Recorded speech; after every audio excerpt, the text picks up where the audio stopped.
Hello, I'm Sheila Ogilvy. Welcome to Travel Talk with Sheila and Friends, a podcast that delves into the world's most exciting travel destinations. Joined by friends, family, and community members, we share unforgettable journeys to all corners of the globe. From Africa to Antarctica, Asia to Australia, and from Europe to the Americas. We end each episode with travel talk tips for students and young adults, focusing on top-rated study and work abroad opportunities and promising career paths in the travel and tourism industry. Today's episode is one you don't want to miss. We're taking a powerful journey across the Atlantic to one of the most profound travel destinations in the world, Ghana.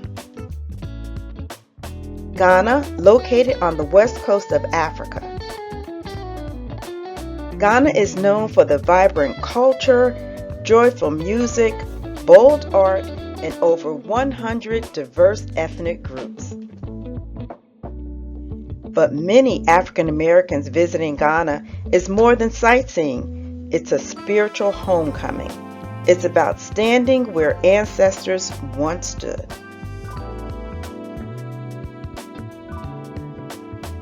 Walking through dungeons where ancestors were held and visiting the door of no return where countless lives were forever changed. Joining us today is my dear friend and Link sister, Carrie Brown, a Montgomery County resident, a realtor, someone that enjoys traveling the world with friends and family. Carrie's recent visit to Ghana was nothing short of transformative, from participating in a traditional naming ceremony to visiting the emotional grounds of the Slave River and dungeons along the coast. Carrie's journey was filled with humbling moments of joy, reflection, and powerful connection. Connection to the land, the people, and legacy of our ancestors. Welcome, Carrie.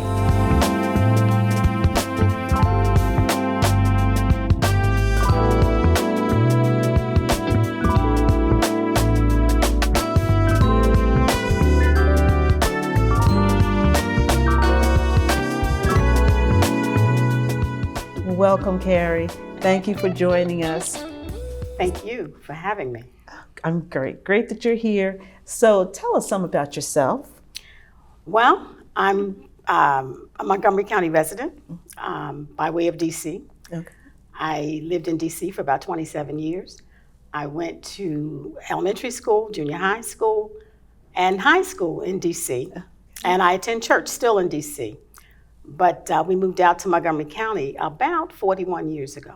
Okay. Yeah. It's a long time. It's been a long time. Yeah. And I worked for the U.S. Nuclear Regulatory Commission for 38 and a half years. And our offices were in Montgomery County. Mm-hmm. And I'm a real estate agent with HomeSmart. I've been in real estate for about 27 years. I'm licensed in Maryland and D.C., and so I have ties in both Montgomery County and D.C. Okay, great. Well, thank you for being here. Thank you. So I know you do all sorts of travel. I've seen your Facebook pictures and other information you've shared with us. So tell us about some of your travel and what you like to do. Well, I've traveled to Germany. I've done the Mediterranean cruise. And on there, we went to Italy, France, and Spain. Oh, nice. I've gone to, of course, the Caribbean. Mm-hmm. I've traveled to Morocco. And most recently, I traveled to Ghana. Mm-hmm. Wow, you've been a lot of places. Well, over the years and the travel that you've done, mm-hmm. What are some of the takeaways? You know, are there a lot of cultural differences? What have you seen? Well, in Ghana was our most interesting, our most fascinating, memorable trip. Okay. It was sponsored by I traveled with them in February, mm-hmm. and I went with K&B Travel. Mm-hmm. K&B is owned and operated by my sister-in-law, who mm-hmm. just started that business in 2022. Okay. Oh, she's doing wonderful. Yeah, she's doing great. Amazingly. She is doing great. Her motto is she curates luxury travel, upscale luxury travel experiences. So there were 26 of us traveling to Ghana. Okay. And just an amazing trip. It was almost like a heritage, it was almost like it was an experience that you really can't comprehend, but I guess an emotional experience too at some point. It was a little bit of that. It was emotional, it was educational, it was humbling. Oh yeah. And in some parts it was depressing. When you look at some of the conditions that our people were living in, some of the things we did in Ghana, we participated in a naming ceremony, and my name is Abino Akoto. Okay. And they gave us this kente cloth. Oh, that's beautiful. Shawl, it was, and our whole name is on there. Okay. And Very nice. Yeah, and we also received certificates. Just amazing. And one day we were told to wear all white. So we were going to the Slave River. And the Slave River is where the slaves go and take their last bath before being led down to be auctioned off or branded. And then we toured dungeons. After that, we toured some of the slave dungeons. The men had a dungeon and the ladies had a dungeon. But when we were in the men's dungeon, if you can imagine, it's this dark place. And you had all these men. They ate there, they slept there, they got sick there. And if you looked on the wall, there were scratches. And our tour guide said there were scratches from them at night because there was no light in there. It was like a little portal where light came in, but no electricity. But the thing that really got me with that was on top of the dungeons, there's a Catholic church, and they were holding services. Wow. Yeah. Two lives, two separate cultures in one right there. Yeah. Yeah. That's amazing. It was amazing. But it was a very humbling experience. Yeah. So for the families and those that you interacted with while you were there in Ghana, how did they receive Americans? They were so excited. They were so excited. We had little ones following us. And they were asking for money. They were asking for food. But we were told by our tour guide early on that you can't go in your pocket and give any money because if you do, then you're going to have 30, 40 of them, and they're going to come from nowhere. So it was hard when you're walking down the street and you see these little ones asking and saying they're hungry, but you can't go in your pocket to give them anything. But what we did do one day, we had finished a drumming session. And we were going to lunch. So there were, like I said, 26 of us and plus our tour guides and all.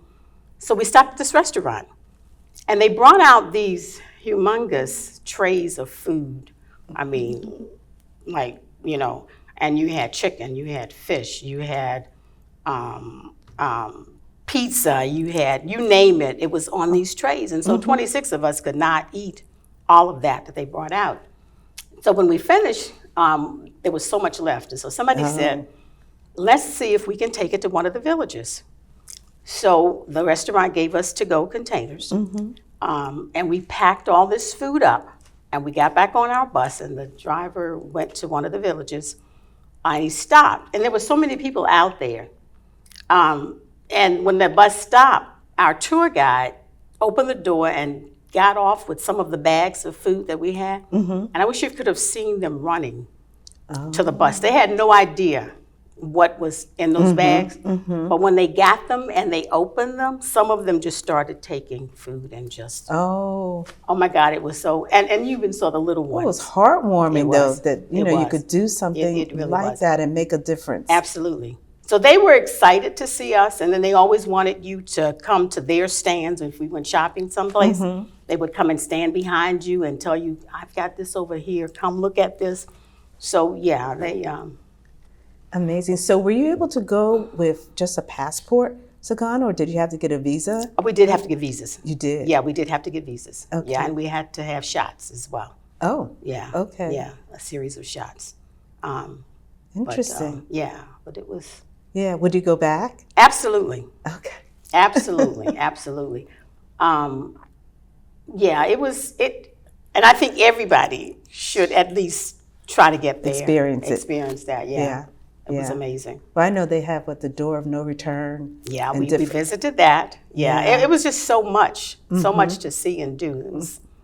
It was clearly an educational trip. Yeah. Yeah. Yeah, what a journey. Yeah. Well, thank you so much for coming in this morning to you're more share than your welcome. story. I've never been to Ghana. I've seen your photographs, the pictures, and it looks like an amazing experience. I mean, I look forward to the day Yes. that I can go and Okay. visit. But tell me this, where are you going next? What's on your bucket list? Well, on my bucket list, I'd love to go to Dubai, Oh, okay. South Africa, Okay. and Paris, short term. Okay. My K&B Travel, they're sponsoring a trip to South Africa next year in November that I'm contemplating. I haven't Oh, okay. quite decided, but I'm thinking about it. I'm thinking hard about it. That would be nice. Yeah. That Yeah. would be nice. Very nice. Well, I know you've connected me with your sister-in-law. I Yes. have her contact information. Okay. I will be contacting her. Okay. She'd love to Yes. speak with you. Yeah. Yes. Yeah. Okay. Well, thank you again, Carrie. You're more than welcome. Forward to seeing you around. Likewise. Okay. All righty. Before we wrap things up, we always make time for Travel Talk Tips for Young Adults, a segment filled with useful information to help students and young adults find opportunities that could lead to a lifetime of professional travel. Today's focus, common career paths for Americans working in Africa. Africa is a continent full of opportunities for those looking to build a career with an international impact. Many Americans working in Africa find jobs across a variety of industries. So let's talk about some of the most common career paths. Non-governmental organizations and international aid. Organizations like CARE and the Red Cross have a major presence in Africa, providing critical services in areas such as humanitarian relief, education, and public health. Healthcare is another field. Global health initiatives are key in African countries, especially around diseases like HIV/AIDS, malaria, and tuberculosis. Groups like the World Health Organization and Doctors Without Borders are very active on the continent, making healthcare a high-demand field. Education is another area. Many Americans go to Africa to teach English as a second language or work with international schools. Universities and development programs also recruit lecturers and educators from the U.S. Corporate jobs and business development. With Africa's rapidly growing economies, multinational companies like IBM, General Electric, and Coca-Cola often send professionals to manage operations or expand business in areas like energy, telecommunications, and finance. These are just a few examples of common career paths for Americans working in Africa. There are also opportunities in agriculture, sustainable development, oil, gas, and mining, as well as tourism and hospitality. And of course, there's tech and startups. If you are a student, recent graduate, or young adult who loves to travel, working in Africa could be your gateway to exploring new cultures while tackling some of the world's most important challenges. So students, recent graduates, and young adults in the DMV, keep tuning in to this podcast to discover even more travel opportunities for studying or working abroad. You'll gain new perspectives, build unforgettable memories, and develop skills that will benefit you for a lifetime. We are at the end of this episode of Travel Talk with Sheila and Friends. If you missed an episode, catch up on demand at mymcmedia.org. A big thank you to our wonderful guests and incredible production team. But most of all, thank you for tuning in and being part of this journey. You can join the conversation and share your travel experiences by emailing us at sgotraveltalk@gmail.com. Until next time, goodbye, adios, ciao, and bon voyage.